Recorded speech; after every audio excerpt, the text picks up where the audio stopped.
Art Courtonel lives, in his own words, in the quiet village of Burbage with his lovely wife, Trasey-anna, and his son. He's a member of the Christadelphian Church or ecclesia that meets at Rugby. And Rugby is a town 140 kilometres northwest of London, about 50 kilometres short of Birmingham. In July 2012, he established christadelphianvideo.org, and this has become now his permanent pastime.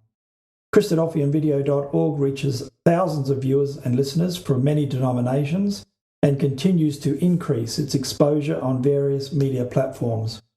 Art joins Wilderness Conversations to discuss this exciting project.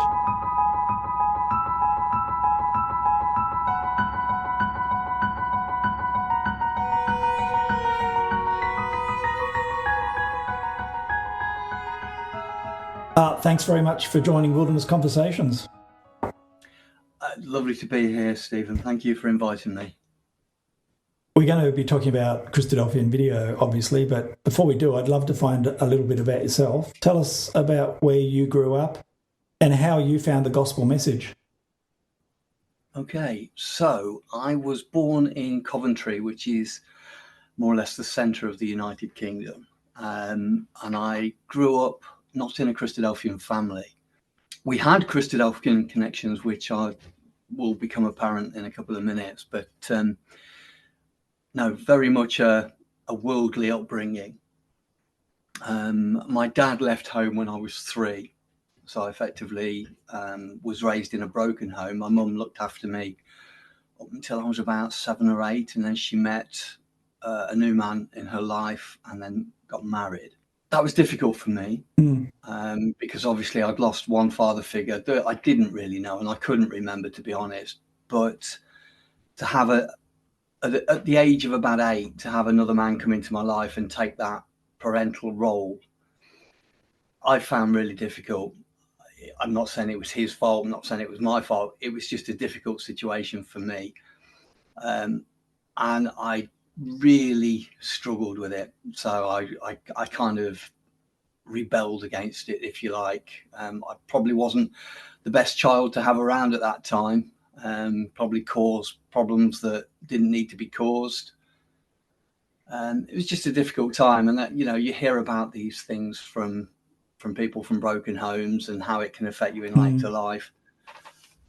But I think things turned out all right. I'm very grateful for the fact that, as a man coming into a new relationship, took on a troublesome child, if you like, whether I was troublesome at the time or not.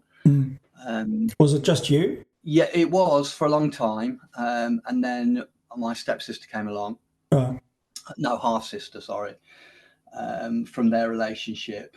And again, it's not something I was... when she was very young, my half-sister is called Tracey.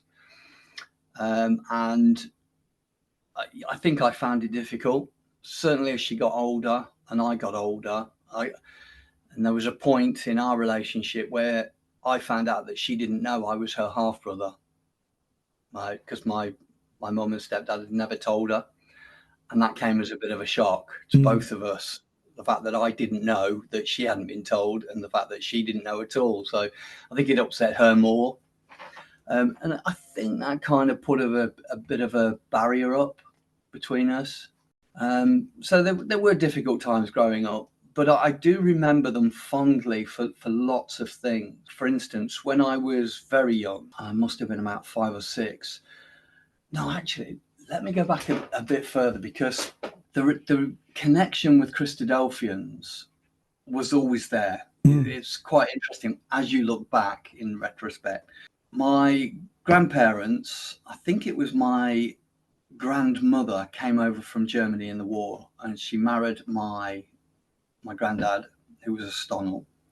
They lived near to a Christadelphian ecclesia in Coventry, and just because of the local vicinity of it, they sent my mother and her 2 brothers to the Sunday school. So there was a connection there. It could have been anything, it could have been the Baptist or anything, but I think it was just the nearest. I don't think there was any other connection apart from that. So they went there, and I think that's where it ended. certainly for my mum, nothing happened. You know, she ended up getting married, having me, and it wasn't a religious family at all. I later found out that my uncle, Peter Stonell, he actually became a Christadelphian. He emigrated to Canada, and he lives in Canada now. So he's married to Margaret. Again, there's connections there which are interesting, and they've always been there. But like I say, my mum didn't really have a connection. But after my dad left and we were living alone for a while, we moved nearer to the Coventry Grosvenor Road ecclesia. And I think because of her connection with the Christadelphians when she went, she sent me, because it was literally 100 yards up the road, to Coventry Grosvenor Road. Now, I can't really remember going to Sunday school at Coventry Grosvenor Road. I certainly wasn't there long. All I can remember was, it's a bit bizarre really, but they held a Sunday school play, and it was the house that Jack built, and I played a rat. And that's all I can remember about my experience at Sunday school, which is a bit embarrassing. Do you think, given that there's not a huge memory from that time, but did it change or did it impact you later? I think later in life, because I knew I'd had that connection. Right. No, I honestly, it could have been any Sunday school. Yeah. It never really had a religious impact on me. It wasn't, I mean, I must have been about between 4 and 6, that kind of age. So I wasn't very old, and I don't think I went very long, but there was a connection there. So I think that's the key thing to remember. Yeah. So what happened then is my mum got married again, and we moved out of the area, out of the Coventry area. We removed somewhere in between Leicester and Coventry, a little village called Barwell. You know, completely new area. I'd lost all my friends that I'd grown up with, as well as not having my dad. It was not. When I look back on it now, I can see what a difficult time it was. At the time, you just crack on, don't you, and get on with it. And I had a very special friend who also moved into the area at that particular time, and we just hit it off. We were really good pals. We went all through school together, and that was great for me because it just gave me a friendship, a really close friendship that I'd never had before. And he was very good for me. I don't know if I was very good for him, but he was very good for me. But sadly, once we finished school, his mum and dad decided to emigrate to South Africa. And then later on, I found out when I think I was about 19, that he'd sadly died in a car accident. So I knew that connection was never going to be rekindled. That was quite a big moment for me.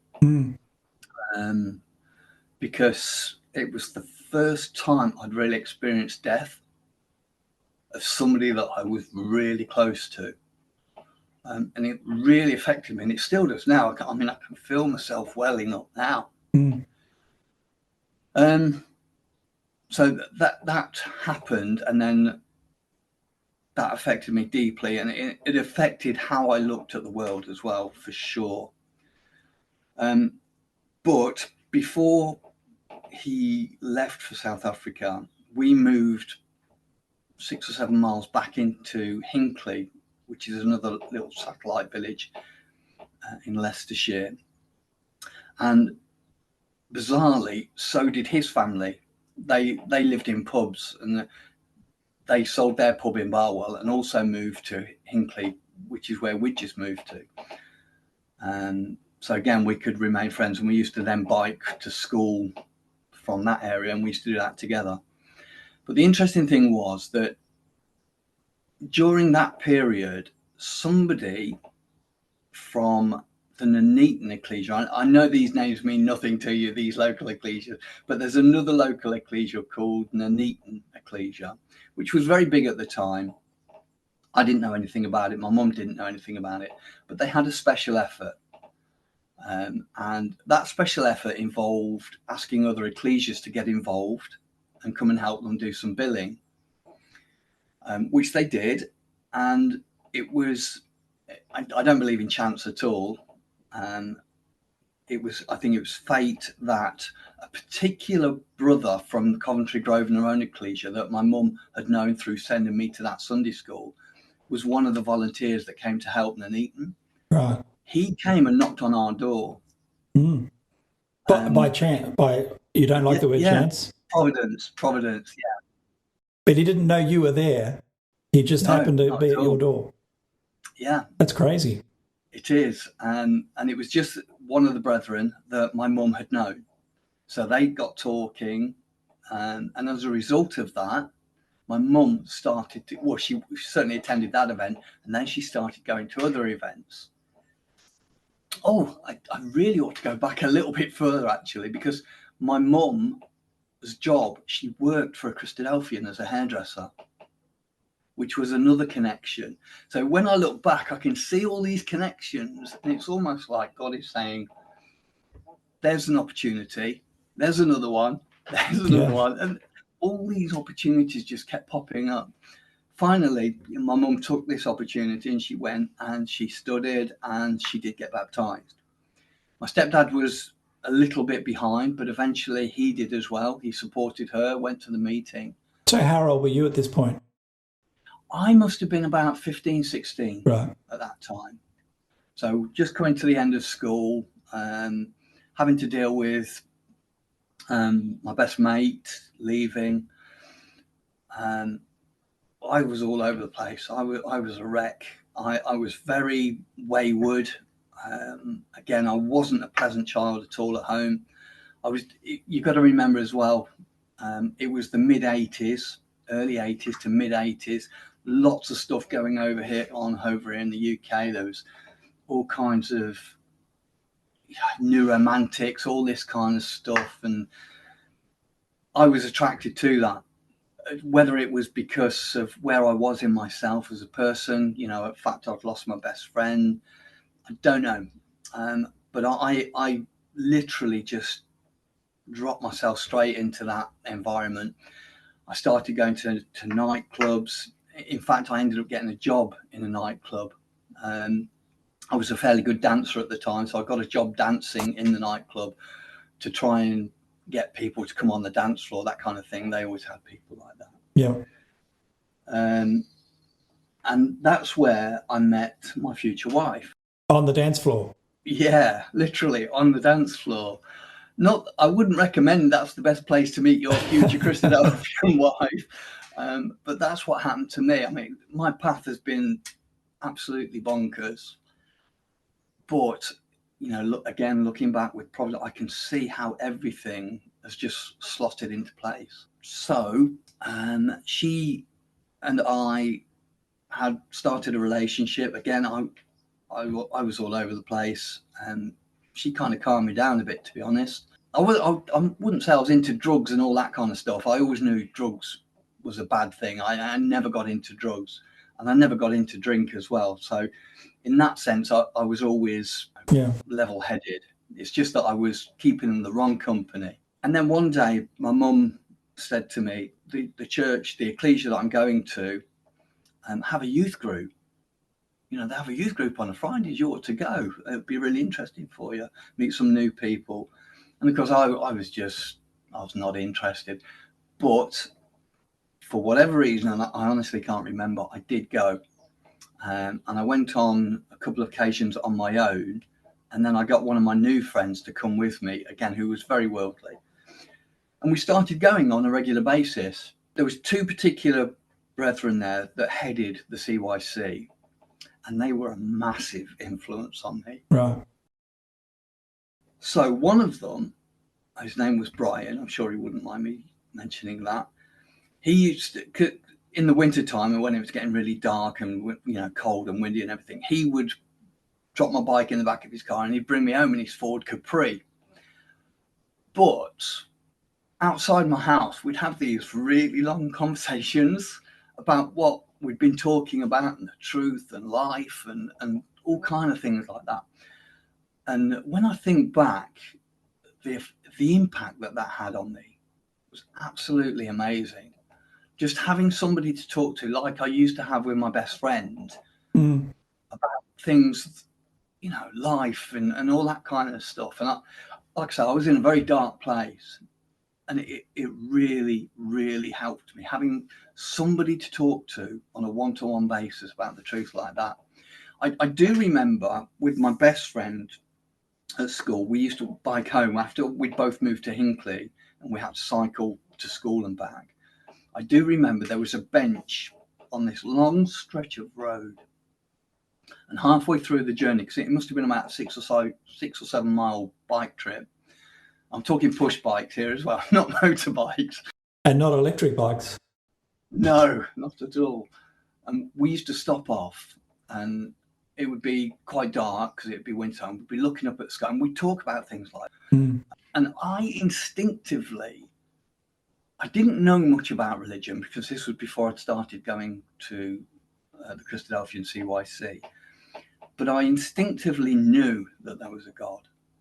I didn't know anything about him, didn't know his name, what he did, what he was involved with. But I just knew that I didn't come about through pure chance. Yeah. And then when we were talking about things like that, I also knew that, the devil was irrelevant in my life. I knew I was responsible for my sin.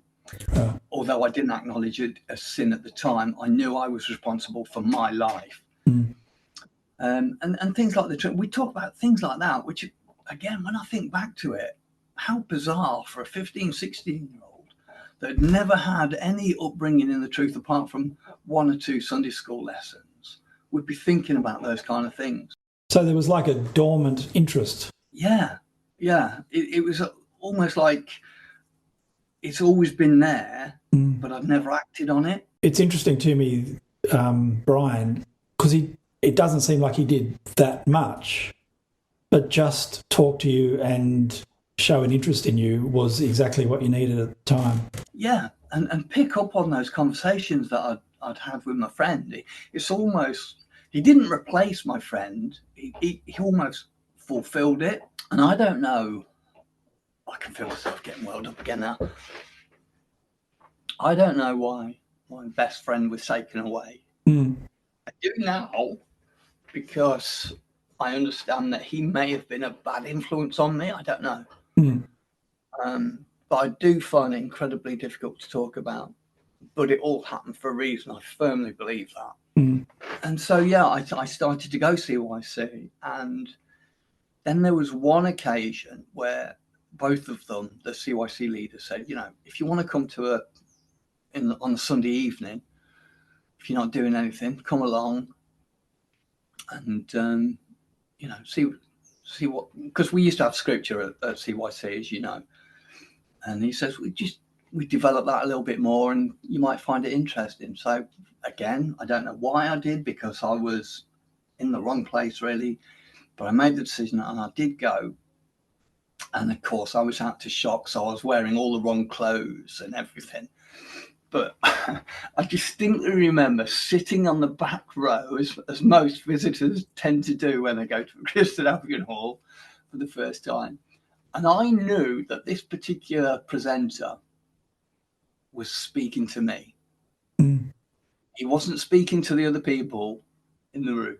It was me. I knew because he kept giving me eye contact, and he was looking for my reactions. And yeah, I don't know how much I obviously didn't put up a wall through that. I think I must have appreciated it. Yeah, so it didn't turn you off. No, he was trying to reach out to me and I was there to listen. So it just felt right. And that was my first experience of preaching. And I was profoundly struck by it because the content of what he was saying as well, it was the perfect talk for me, by the way, because it was all about prophecy and Israel, God's relationship with Israel. I can't remember who the speaker was. I don't know if he was a good presenter, if he was a good orator or anything like that. But his words were really powerful because they came from the scriptures. So you're an 18-year-old who really doesn't know much about the Bible, but prophecy and Israel got your attention. Absolutely. it just made sense. It's like I already knew there was a God. I knew there wasn't a devil. I knew God, Jesus, and the Holy Spirit weren't one. Those kind of things were a given. But the connection with Israel hadn't been made. And hearing that from the platform, that God's dealings with Israel, and it just made sense. This whole book, if God was going to provide himself a witness, then it would be in that book. And I'd never read the Bible apart from those CYC, snippets and things. But it just made perfect sense that God would have dealings with a nation and they would be his witness. So look at Israel. Look at what's going on with Israel. And the prophecies, I've always been into sci-fi. I don't know whether I should be admitting that. I love how the world tried to imagine what the future will be like. Yeah. And I've always been fascinated by it. But here in my hand was this Bible, and it was science fiction like. But in reality, I couldn't believe it. I was reading these words that God had a plan and a purpose. There's a beginning, a middle, and an end. It just blew me away. Do you think you needed meaning in your life at that time? That's a really good question, Steve. I think I must have. I wasn't aware of it, if I was, but I think I must have needed direction. Yeah. Because, God knows our hearts and our minds. He knew where I was. He knew what I was doing. He obviously had some kind of plan for me. And yeah, that kind of gave me direction. All those things coming together throughout my time on this planet led up to me going to that talk. I think pretty much. I can't. When I look back at it, I can't think of any other reason for it. Yeah. All those connections, the fact that my uncle was a Christadelphian, my mum then got baptized through pure providence of that. That chance meeting. Sorry, not chance meeting. That providential meeting. Yeah, it all just came together. And then, of course, I started. It was quite funny actually because my wife that I met in a dance floor, we used to go for a walk on a Sunday afternoon just down the park. So we were out till 2, 3 o'clock in the morning on a Saturday night at the nightclub. So we used to meet up and just go for a walk in the park on a Sunday afternoon. And I used to say to her, right, I've got to go now because I'm going out somewhere. And I think for the first couple of times she didn't ask. And then one day she said, well, where are you going? Thinking, being worldly and everything, probably thinking I was going off to be with somebody else or something. I don't know. So she wasn't expecting church to be the answer. No, that was probably the least probable thing she was expecting to hear come out of my mouth. I said, yeah, I've been going to this ecclesia and I biked and eaten and yeah, so I just find it really interesting. That's when she said, oh, I used to go to church. I went to a Methodist's, Sunday school. And because it was quite early on in our relationship and she was really interested. She instinctively knew that the devil wasn't a supernatural being and that had been forced on her. And these are really powerful things, I think, your instincts for things. I'm often astounded how people can accept evolution or theistic evolution and you're denying the power of God. And I think it's the same with the devil and the Trinity. I think we instinctively know when something's right and when something's wrong. We both did. And she said, well, can I come? I said, cool, of course you can. Yeah. So we started going and it ultimately led to our baptisms. We both got baptized together on the same day, same hall, same time. And again, it was quite funny because they filled the bath up and they gave us these great big multi-absorbing cloaks. Yes. And she was baptized first and she got out and she took half the water with her. Yeah. And they didn't have time to fill it up again. So I was like being pressed down. No, you've got to go completely under. Oh, but yeah, that was memorable. How long ago was that? Oh, that was 1985. So I was 21. So 40 years ago. Yeah. Well, you've been baptised this year for 40 years, so that's significant. 40 years in the wilderness, period of probation. Yeah, absolutely. But we did engulf ourselves. We went to Opus Israel classes, you know, all the Bible studies. We were like sponges, soaking it all up, because when you discover the truth, and I think you do, we've got a website called Discover the Bible, but when you do discover it, because it's there, you know, it's there to be discovered. And when you do open your mind and be receptive to it, it's such a powerful force in your life. Knowing the scriptures and what it's all about, I can't think of anything more special. Everything that's happened in my life, nothing compares with it. It's like a veil, scales fall off your eyes, and everything just falls into place. You know, life, mortality, suffering. It just makes sense.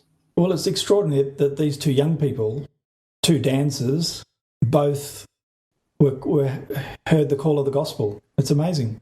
Yeah, and I think at the time, if you'd have seen us, you would, if you'd have walked into the room saying, pick two people you might think would get baptised out of this lot, I would not have been one of them. I mean, I had my head shaved, I had a ponytail, I was dressed outrageously. We even got to the point where we're wearing makeup, you know, because everybody was doing that in the 80s, you know, the new romantic thing. And we were there, we were doing it. And yeah.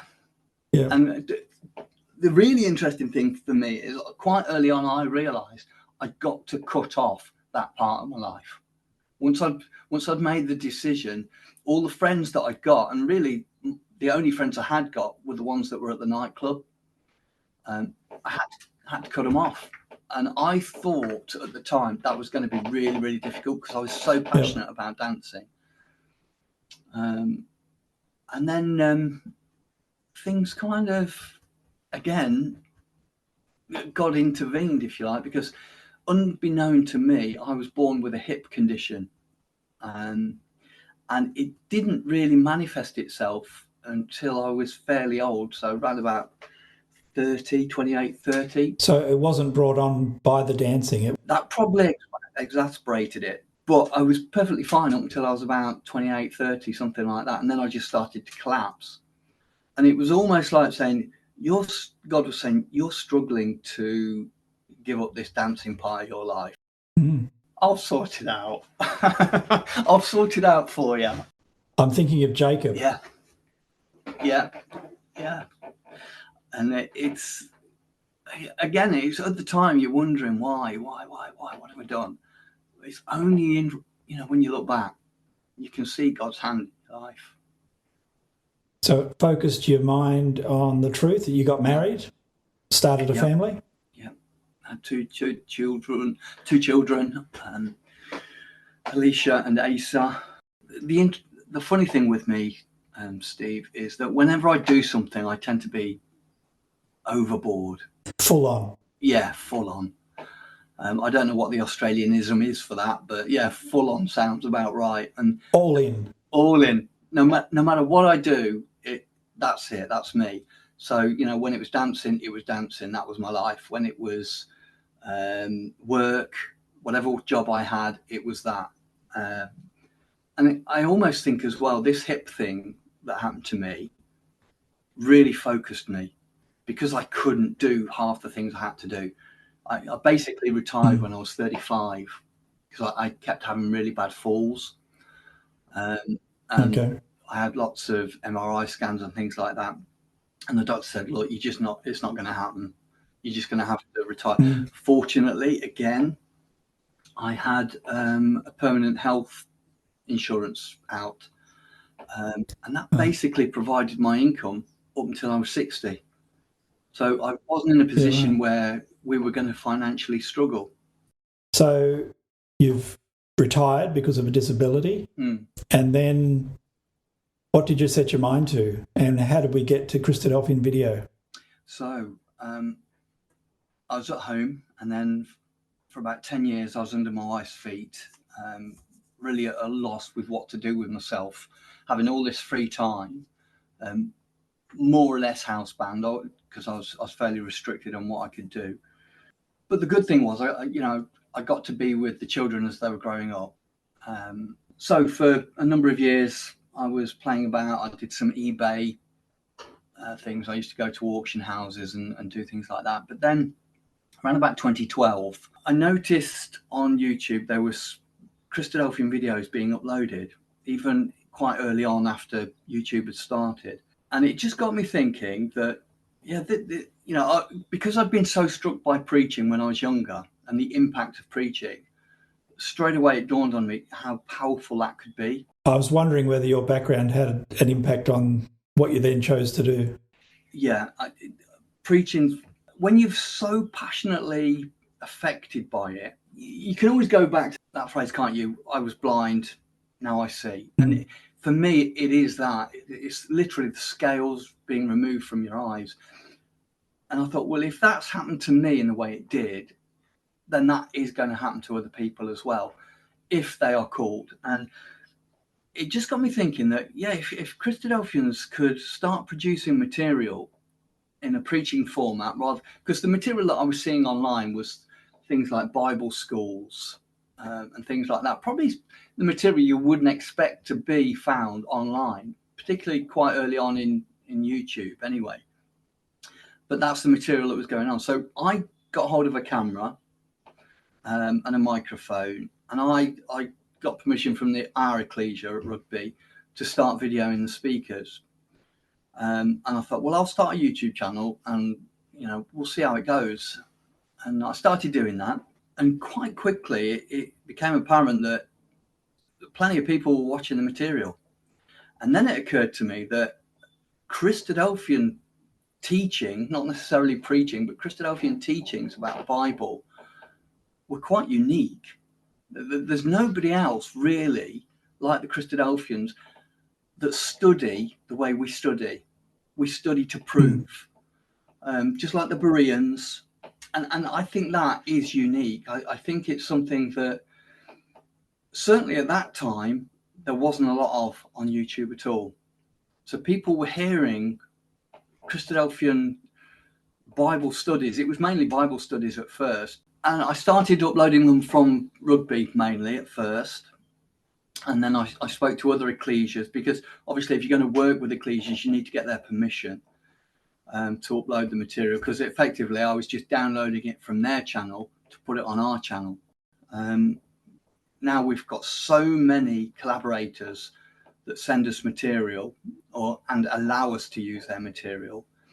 And we've managed to build it up now to a point where at the beginning of 2023, so 11 years after we set it up, we'd had 60,000 subscribers. It's massive. It is, but in terms of, YouTube channels, it's really quite insignificant when you think what some people have. But for a religious channel, then I think you're right. I think 60,000 subscribers is a lot of people interested in your material, because when they subscribe, they're not just watching a video and then going away. They're saying, I've watched a video and I'd like to hear more about or see more about what you're producing. So they subscribe, so they get notifications every time we upload a video. So what were some of the milestones through that period? And obviously, I'm curious about COVID. Did COVID give you a big boost? COVID was massive in terms of more material available to us. More and more ecclesias decided that, how are we going to provide for our members? And that was, I think, the initial. It wasn't a preaching incentive for most ecclesias, I don't think. It was purely how we're going to provide for our ecclesias. Some ecclesias quite quickly realised that then they could use that material as a preaching, or even if they just left them unlisted, so not available for the public, it was there and they could go back to them. So for them, it was a good resource. For us, it was brilliant, because suddenly, so much more material was coming up from across the world that we could then tap into. So we could upload so many more videos. We were restricted because The difference with what we do as compared to what most, well, I would probably say all ecclesias, is we peer review them. So we have, this didn't happen at first. This developed as time went on and we saw the need. So at first, I was basically deciding what material would go on. We then approached a sister, absolutely passionate about preaching, and she agreed to head up a review team.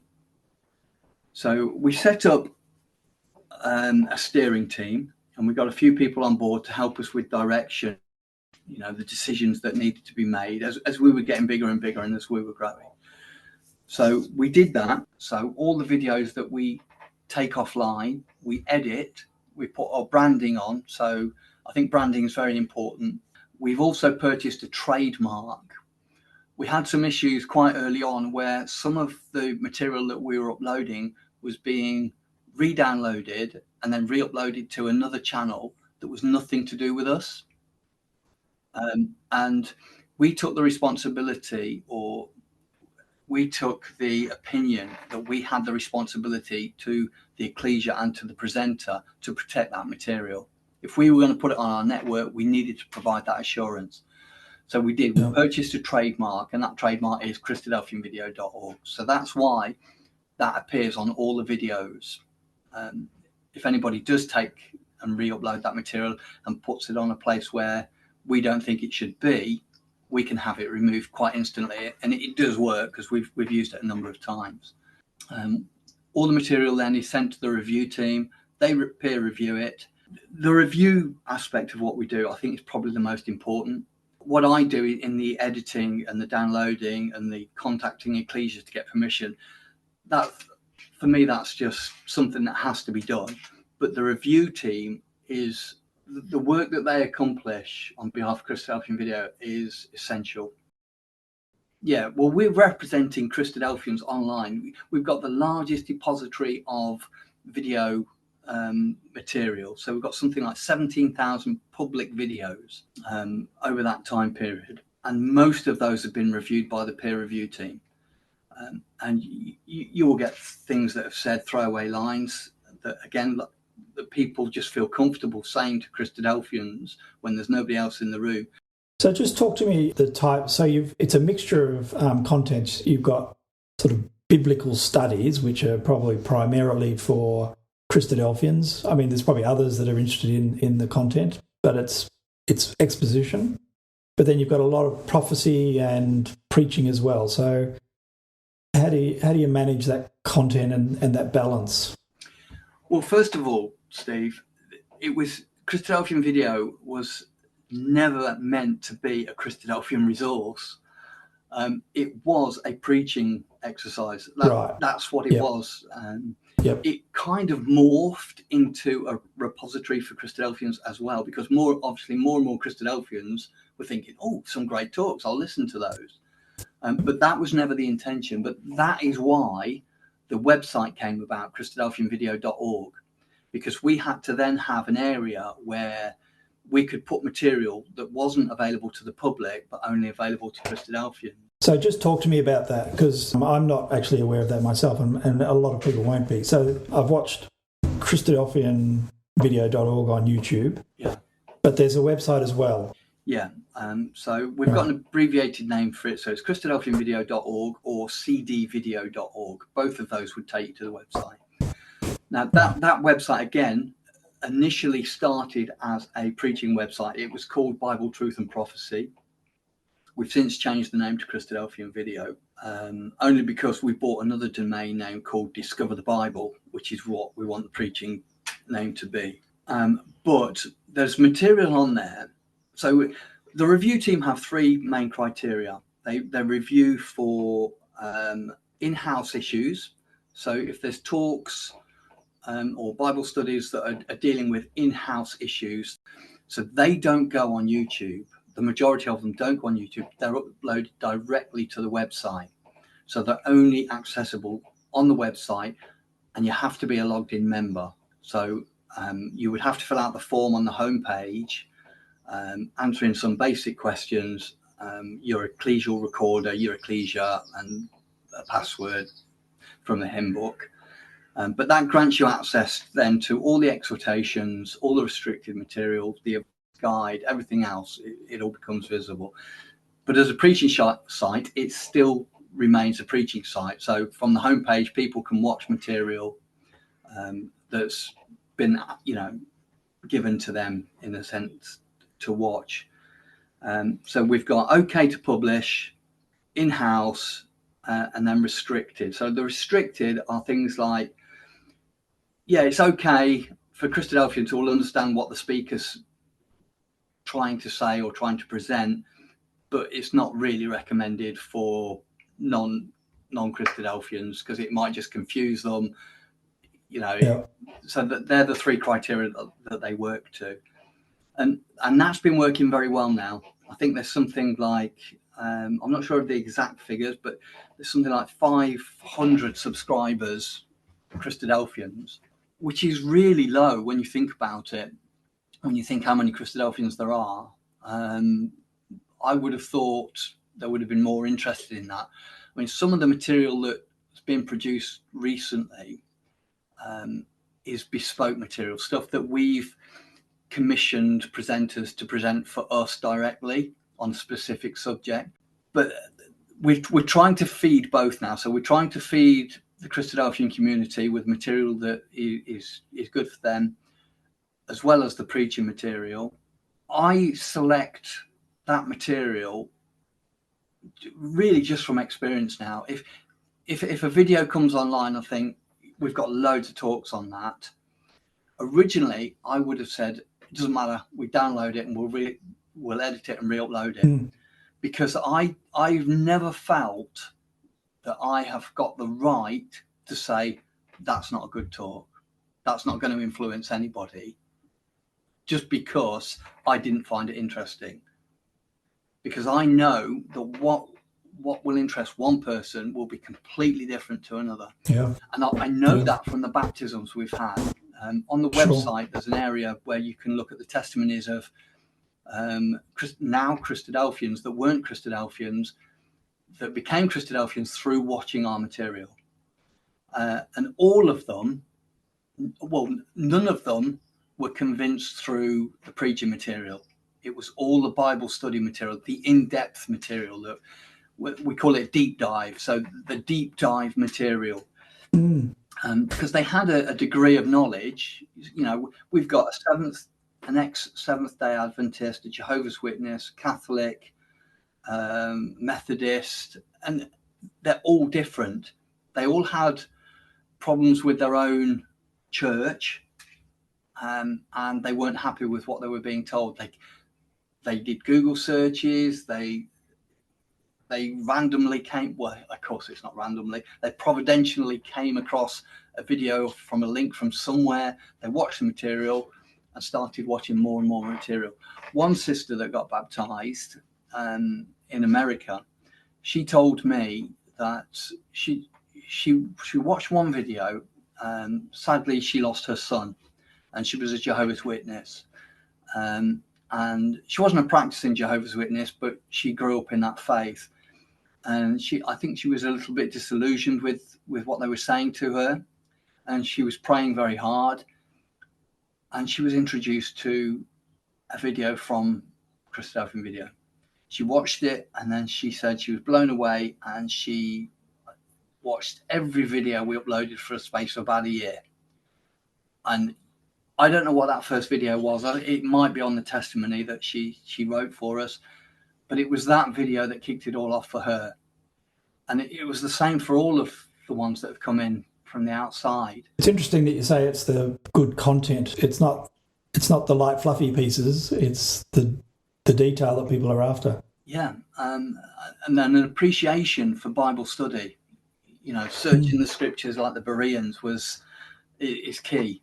And that, I know other denominations do Bible study, but I still think the way we do it, having the truth already, and then doing Bible study, knowing the truth. So without all the preconceived ideas of a literal devil or God being three in one, and all those things. Provide something different that isn't available anywhere else. And they were convinced by that. So I don't feel I have the right to say that video isn't going to work. However, if we've got 40 videos on the Trinity, there has to be a point where you say, do we carry on, keep uploading it?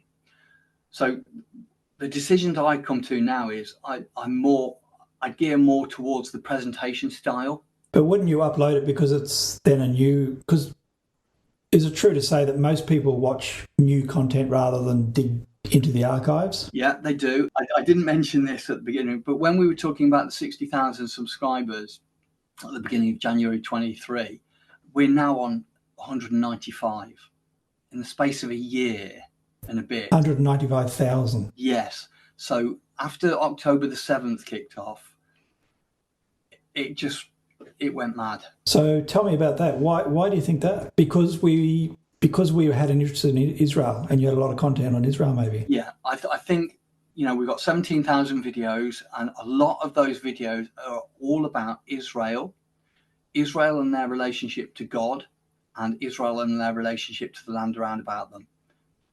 We've already done that work. It's not as though we were responding and jumping on the bandwagon and saying, oh yeah, now we can see this is in Scripture. We were already saying these things. We've got talks on there that more or less identified exactly what was going to happen. Not October the 7th, but, this whole situation that's going to lead to Israel dwelling in the lands without walls. And because that legacy material is on there, obviously it's the algorithms that Google use. People, key in a search term, something to do with Gaza and Israel, our material was being fed to them.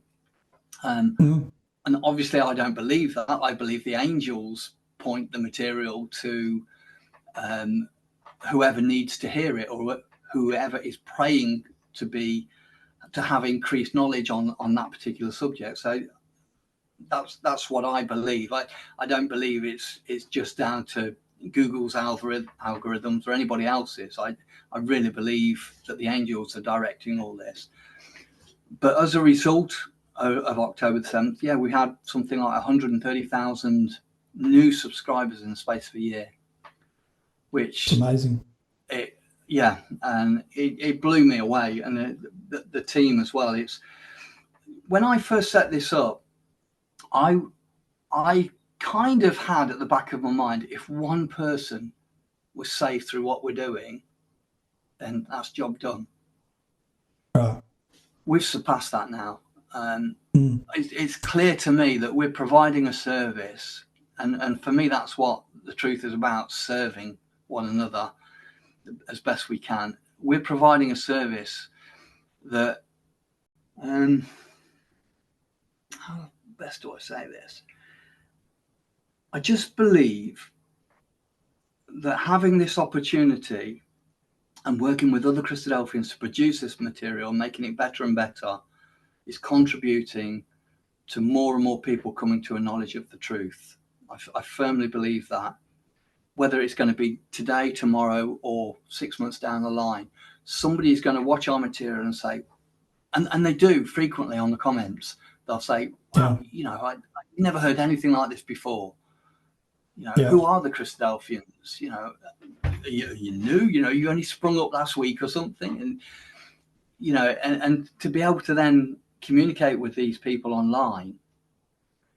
And that's another aspect of what we do, which sadly we don't contribute enough resources to, is the comment section.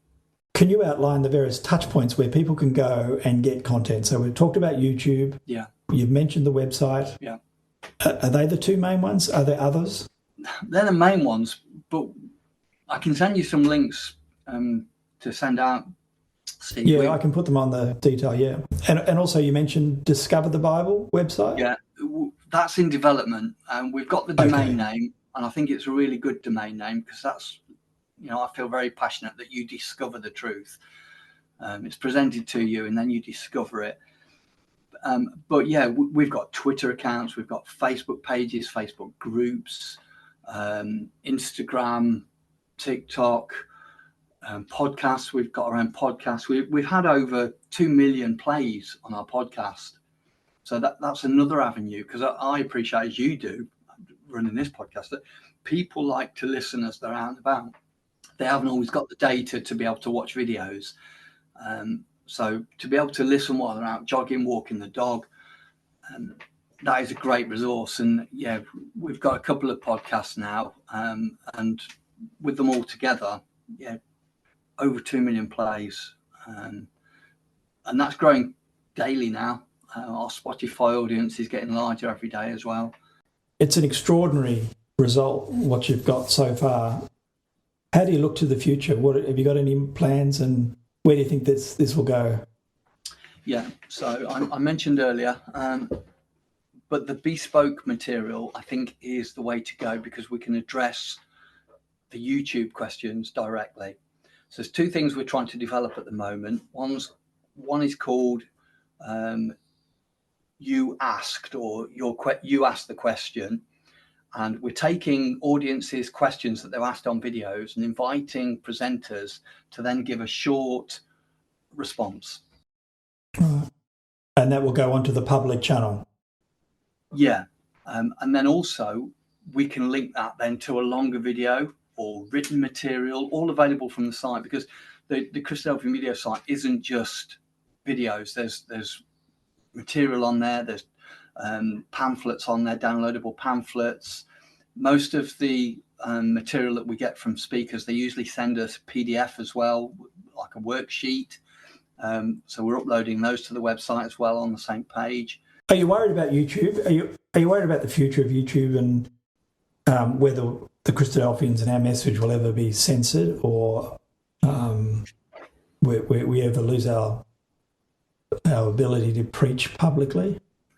That's really interesting question, Steve, because we've never had a problem at all. When you think we've got 17,000 videos, we've never had any restrictions placed on any of our content. Now, whether that's because we skillfully navigate the subject, I don't know, or whether it's down to good editing, I don't know.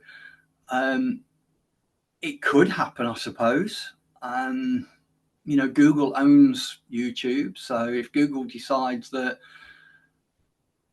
the Christadelphians are preaching hate or whatever, I think it's provable that we're not.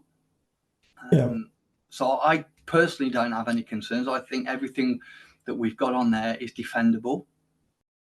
As you look back on your life and reflect on the events that have led to this time, what's a takeaway message? I would probably say that if you've got an open mind and you're willing to be taught truth,